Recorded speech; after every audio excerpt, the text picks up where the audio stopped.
parce que ça ne te concerne pas, parce que tu ne les connais pas, parce que tu ne les as jamais vécus, jamais connectés, parce qu'ils ne sont pas dans le plan où tu es. Toi, tu te crois au milieu du... Le problème, c'est que l'homme se croit au milieu, au centre de l'univers. Exactement à la moitié. On a juste la bonne hauteur. On est juste au bon niveau. On est juste assez intelligent. Mais vous n'êtes pas là. Vous n'êtes pas au milieu du centre. Vous êtes quelque part par là. Donc, on n'est ni grand ni petit. On n'est pas plus grand que des êtres plus petits, ni plus petits que des êtres plus grands. C'est du mal m'exprimer, mais dans le phénomène de fusion, donc au départ, il y a verticale communication, et quand on se fusionne, du coup, là, ça rétrécit la distance, on va dire, et du coup, ça c'est intégré. Et donc, c'est là où je ne comprends pas, à moins d'avoir mal compris le phénomène de fusion, c'est là où je ne comprends pas, où une fois que tu es fusionné, que tu t'en vas de l'espace-temps et puis de l'astreinte, qu'on arrive quelque part et qu'on redemande à quelque chose. Alors que normalement, on serait censé être fusionné. Donc, donc plus cette donnée de communication. J'ai mal compris. Quand tu prends une décision, ouais. Tu prends des informations avant de prendre ta décision. Quand tu vas, je sais pas moi, quand tu vas remplacer une roue d'une voiture, tu te dis, où c'est que j'ai foutu le cric? Tu prends des informations. Bon, où c'est que j'ai foutu la manivelle? Tu prends une autre information. Tu fais ton action. Tu branches ton truc. Où c'est que j'ai foutu le pneu? Est-ce qu'il est bien gonflé? Tu te poses des questions. C'est de l'information. Tu te communiques à l'intérieur de toi les événements que tu vas projeter. Bon, là, tu arrives sur une planète que tu ne connais pas, tu vas dire, qui c'est qui habite ici? Est-ce que c'est dangereux? Est-ce que c'est agréable à visiter? Est-ce que je vais rencontrer des êtres qui sont bien, avec qui communiquer? Ou est-ce que je vais me faire chier pendant 2 ans, rester là pour chercher quelqu'un et qu'il n'y aura personne? C'est vachement important pour gagner du temps. Oui. Ou est-ce que je vais ailleurs? Oui. Donc là, comme ça peut être un truc de mémoire, parce que c'est un truc simple de pneu. Donc, c'est le pneu, tu demandes où est le pneu, devant, derrière. Pour la voiture, je ne savais pas où était la batterie. On se pose la question, où est la batterie? On cherche. On se pose la question. Si quelqu'un te dit la batterie est devant, tu vas devant. Tu ne vas pas chercher derrière. Il suffit de la communication. Une information t'amène dans un mouvement. C'est pas... Il n'y a rien d'extraordinaire là-dedans. Oui, mais c'est complètement révolutionnaire en même temps. C'est ça justement le supramental. Ben, si justement, c'est-à-dire qu'on est passé d'une époque où l'information, on l'avait dans le grand livre, on avait la Bible, ça restait dans la Bible, c'était pratique. Maintenant, finalement, on peut te balancer au milieu du désert et tu vas demander l'information. Tu n'es pas obligé d'avoir, on parlait tout à l'heure avec Justin de tout connaître. Aujourd'hui, on n'est plus obligé de tout connaître. Puisqu'on peut avoir accès à une information universelle tout le temps, partout. Voilà. Quand vous avez, c'est de l'internet cosmique. Quand vous avez internet, vous n'avez pas besoin de connaître tout. Vous allez vous tapez votre truc sur Google, clac clac.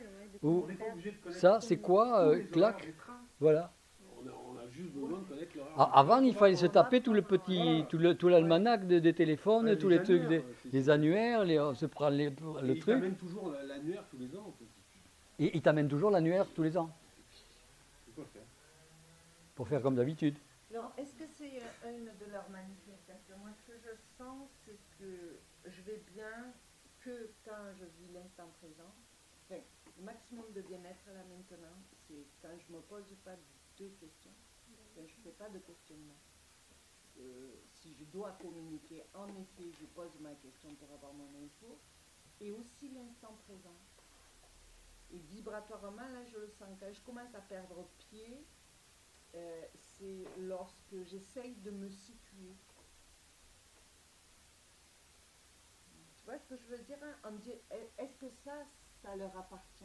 Est-ce que c'est une des communications qu'ils utilisent à l'instant présent et les questions vis-à-vis d'un besoin? Les questions vis-à-vis d'un besoin, ça les interpelle. Mais la question de l'instant présent, ça t'appartient. Ça m'appartient. Eux, ils vivent dans leur instant présent. Leur présent, c'est pas le tien. Donc leur présent est beaucoup plus large que le tien. Oui. Mais est-ce que c'est un moyen de... Mais ta manifestation vis-à-vis d'un besoin les oblige à regarder si le besoin est réel ou si c'est une envie. Ouais, d'accord. Faites attention à vos envies et à vos besoins. C'est-à-dire, par exemple, comme le phénomène de savoir qu'un événement va arriver, de cette espèce de contenance du temps, de dire, en faire son allié. Donc, quelque part, Un allié de qui? le temps. Donc, quelque part, le ramener à l'instant présent, c'est comme si, justement, il était en état d'allié. En fait, le temps, c'est pas que ce soit un allié. Le temps, c'est pour permettre à la prochaine étape de la programmation d'arriver. De se préparer. Ouais. C'est permettre à la prochaine étape de la programmation d'arriver. C'est pas que ce soit un allié, Ouais. c'est que tout le monde est pressé. Donc toi, si tu n'es pas pressé parce que tu attends le prochain coup, tu as du temps. Et l'impression que l'on n'a pas de temps, c'est une illusion parce que votre temps est dispatché sur toute votre programmation. Donc vous ferez quand même votre programmation, même si vous pensez que vous n'avez pas le temps. Elle est prévue comme ça. Si elle est prévue sur 80 ans, vous ferez vos 80 ans. Donc en fait, on prend l'info, mais on se détache de quand est-ce que ça va se faire, sous quelle forme. Ça va se faire. Ouais. Vous avez l'information, Ouais. vous avez le décodage, on vous donne les ouvertures, on vous donne les fermetures, vous savez que ça va se faire. C'est pas assez d'informations, ça? Mais si, mais justement, je trouve que ça fait partie de l'évolution. Alors que l'ancien système, ceux où on était assujetti par il y a quelqu'un au-dessus de nous, ou mais comment on communique, j'ai pas les moyens, ça appartient à l'involution. Et donc de l'involution à l'évolution, le passage, c'est transcrire, lire, décodage nouveau. Et comment passer de la communication passive à la communication active? Quel mécanisme, qu'est-ce qu'ils vont faire réellement? Oui, parce que c'est nouveau, tout a changé de l'involution à l'évolution. Avant, on attendait l'information, voilà. qu'on nous l'enseigne. Maintenant, il faut aller la chercher par soi-même. Un effort, Un effort. une action.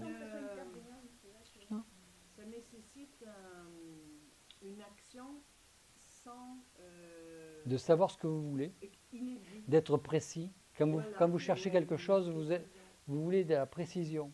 Mais Et c'est pareil. de facilité quelque part. Mais il y a une forme d'action et puis il y a une forme de réaction. La réaction qui n'est pas forcément dans l'agir physique. Oui. Qui donne Oui. ce sentiment de facilité et de faire, parce que c'est aussi le travail, une forme matière, qu'on nous a appris aussi, la construction c'est que matière, or une grosse construction immatérielle, voilà, Ouais. subtile. Ouais. Et ça c'est aussi des mémoires ça aussi. Oui, mais justement, quels sont les nouveaux codes? Est-ce qu'ils donnent cette info ou individuellement, malgré qu'on fasse ce boulot commun de se développer en même temps, si je puis dire, dans ce contexte terrestre, en 2013, blablabla, est-ce que de manière individuelle, on peut développer assez d'identité pour se dire ce que je fais c'est ça. Enfin, Je crois qu'on les nettoie justement par ces souffrances, tu vois, qu'ils ont envie de comprendre, qu'ils ont envie de comprendre c'est pourquoi tu souffres, c'est tout ça, les mécanismes propres de la matière, et en fait c'est ton langage en connaissant toi-même ce que c'est, que toi-même tu vas trouver, en fait on va trouver la même chose que lui. Voilà. Et bien comment on rassemble ça? Et pas te l'apprendre, c'est une synergie de qui t'envoie pour te le provoquer avec leur intelligence et ton intelligence à toi pour que les deux s'allient. Donc c'est un langage aussi, quoi. Oui, c'est un codage. Une communication. Ça, généralement, le codage est partout. Je crois que c'est C'est une communication. Une communication. C'est La communication. c'est un échange de différentes informations non connues des deux parties. Et pourquoi on a une communication Pourquoi on a une communication qui n'arrive pas en haut? C'est simplement parce que dans la communication qui repart C'est là-haut, grand la communication. ici, il y a un blocage qui s'appelle la crainte et la peur. Et donc là, la communication vers là-haut est foirée. C'est pour ça qu'elle ne se superpose pas avec celle qui descend. C'est pour ça que tu ne connais pas la réponse. Pourquoi on a si peu de temps dans l'humain pour communiquer que 80 ou 100 ans? Et parce qu'il suffit de quelques secondes pour communiquer et d'avoir une communication. Le nombre de communications importantes que vous avez eues avec votre contact, c'était quelques microsecondes. Et on vous en a filé 100 ans. Mais ils n'ont pas la notion du temps. Non, mais ils savent que c'est suffisant pour communiquer et pour se développer. À partir du moment, c'est suffisant. À partir du moment où vous avez pu communiquer, qu'est-ce que la communication avec le contact? C'est l'envoi d'une vibration qui va être reperçue par là et qui va être exactement en superposition.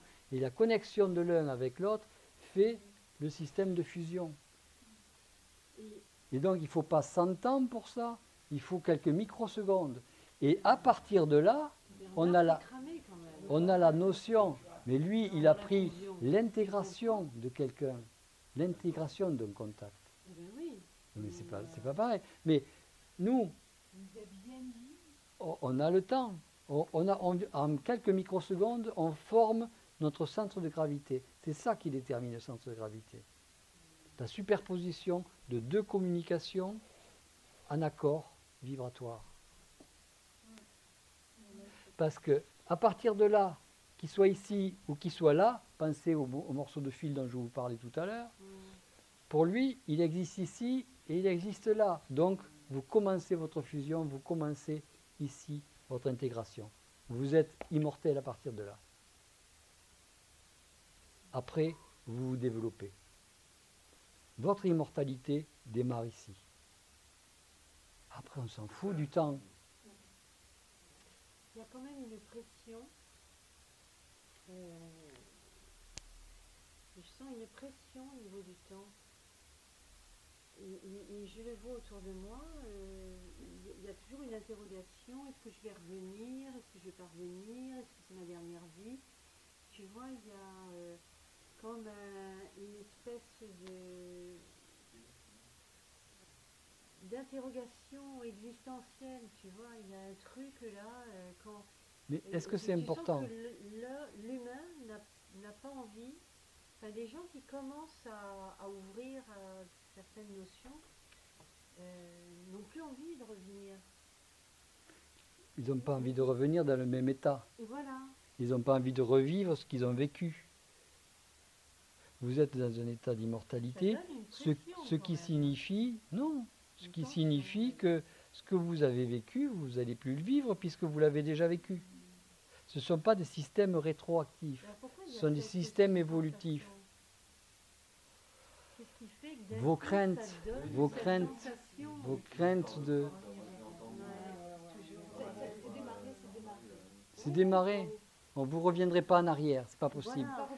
Et même si vous venez d'absorber que 10% de la vibration, quand vous allez ne plus être en état d'être coincé, vous allez en gagner 20%.